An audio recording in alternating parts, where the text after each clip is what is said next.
Hi, I'm Vahid Razavi with Ethics and Technology. I'm here with David Ryan Polgar, the founder of All Tech is Human, at their event here in San Francisco, and my colleague Brett Wilkins from Ethics and Tech. We get an opportunity to attend your conference today. Yeah. Thanks for having us. Last time I for saw being here. you was in Seattle. Yes, yeah, we had a great event in May for All Tech is Human Seattle.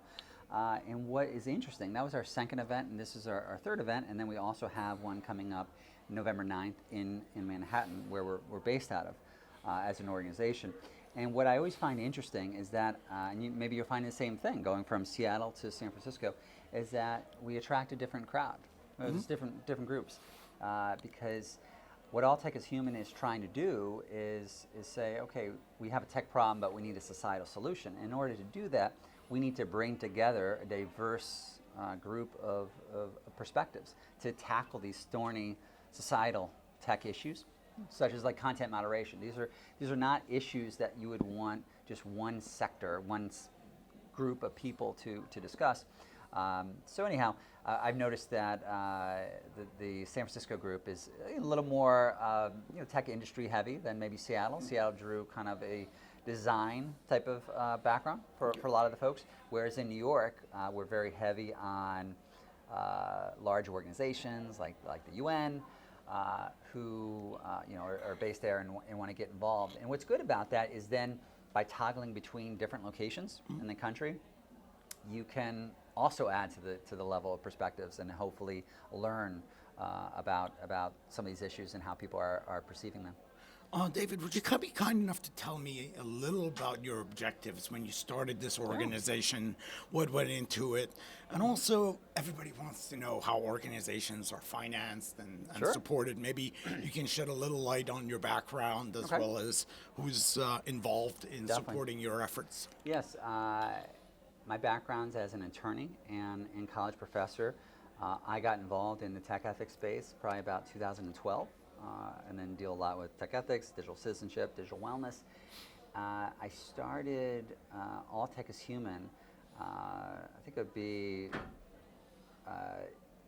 about a year and a half ago now, and we held our first event last October in New York, and then we had an earlier event that was in the wake of Cambridge Analytica in March in New York, and it started it by just having this frustration that we really have so many talented people out there, but what I always kind of found in my own role, because I tend to toggle between all these different groups. Sometimes I'm talking to people who are academics, sometimes I'm talking to industry people, org leaders, students.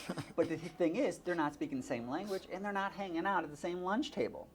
And therein lies the rub, because a lot of times you have one group that's saying, okay, how do we deal with this issue? And they might not know that there have been researchers who've been doing this for years, right? So part of what All Tech is Human is doing is saying we can be an accelerator for tech change, and we can speed up the process of progress by uniting these multiple stakeholder groups, by trying to promote knowledge sharing and collaboration. And also we're developing through our website, alltechishuman.org, a essential hub, I would say, for the tech change community. Basically what you have is all these people, they may hear about it in the media and say, I want to get involved with this. What's going on with the attention economy? How do I get involved? Or, all these issues with AI and how do we ensure that we don't have a dystopian future? Okay, meaningful area to focus on, but what we lack is not talented people, not research, not content. What we lack is the cohesion between those groups. So basically you have all these characters throughout the country or world who frankly don't know that the other person exists. And even though you think, hey, well, we've got the web, like, isn't everybody connected? People are constantly blown away. And that's what I find rewarding about All Tech is Human is when people are feeling like kindred spirits sometimes, even though they come at it from different backgrounds. Yeah, no, I really appreciate that, from coming from different silos and finding commonalities and being able to build on that. think that's one of the things we've tried to do as well, is always reach out to the various communities, Yeah. nonprofits, activist organization, all the way to industry folks to bring them into the fold. And I really appreciate that with All Tech is Human Conference and what you're able thank to you. I accomplish. appreciate that, yeah. I'm going to give it to Brett. Brett? Sure. Thank you for hosting us today, David. It's a Well, wonderful thank you event. for being here. You've spoken of the Oppenheimer moment, referring to when one of the key inventors of the atomic bomb famously quoted the Bhagavad Gita, I have become death, the destroyer of worlds. We see groups of tech employees, like Google workers, protesting or even quitting the company over the company's development of AI for the U.S. military, or drones, or workers at Google's and other companies making very public stands against cooperation with agencies like Immigration and Customs Enforcement, who's running border camps for migrants. Employee activism is encouraging, but how can we get the C-suite decision makers in these companies to skew the development of lucrative yet harmful technologies like killer robots or even facial recognition? Yeah.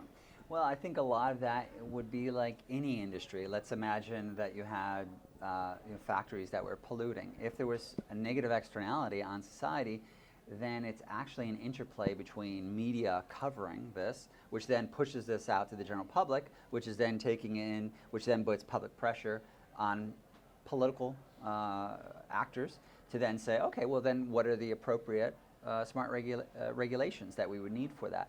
And that's frankly what we're trying to do with All Tech is Human, is to say, no, it's not just about one group. It's not just about getting tech workers. It's about getting tech workers and politicians and media and academics all on the same page, because there's an interplay. And I think sometimes we haven't really fully gotten to that point yet. And then also with the kind of Oppenheimer moment, I say that because it's also getting at the fact that we're playing with something that has a lot of power. And it has a lot of power, hopefully, to do good. And the very idea of why most of us get into the tech space is because we want to improve the world. We want to make life easier. We want to have a better tomorrow.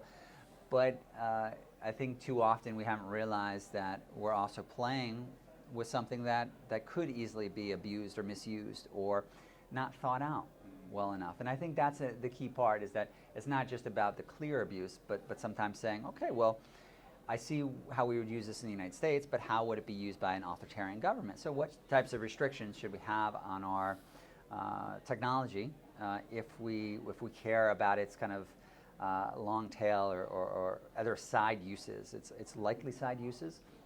But this is probably akin to the struggle we always face with, let's say, dealing with firearms or something like that, saying we're manufacturing something that has a long tail and can go in a lot of different directions. So how do we place a certain level of responsibility to try to reduce those nightmare scenarios?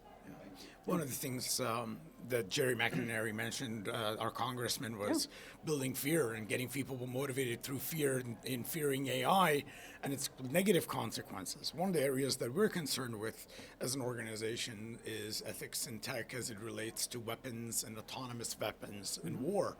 We partnered up with Stop Killer Robots campaign. So there's a lot of good that we can get from tech, but we also have to be mindful of its destructive power if it's put in the wrong hands. Sure. And in that sense, we appreciate the community you brought together. You're creating thank you. awareness Yeah. around these issues, and we're grateful for the opportunity to sit down here today with you. Thank you Well, I so much, appreciate David. that. Thank you, Vahid. Thank Best you. of luck. Thank you very much. Thank you. I appreciate it. Thanks.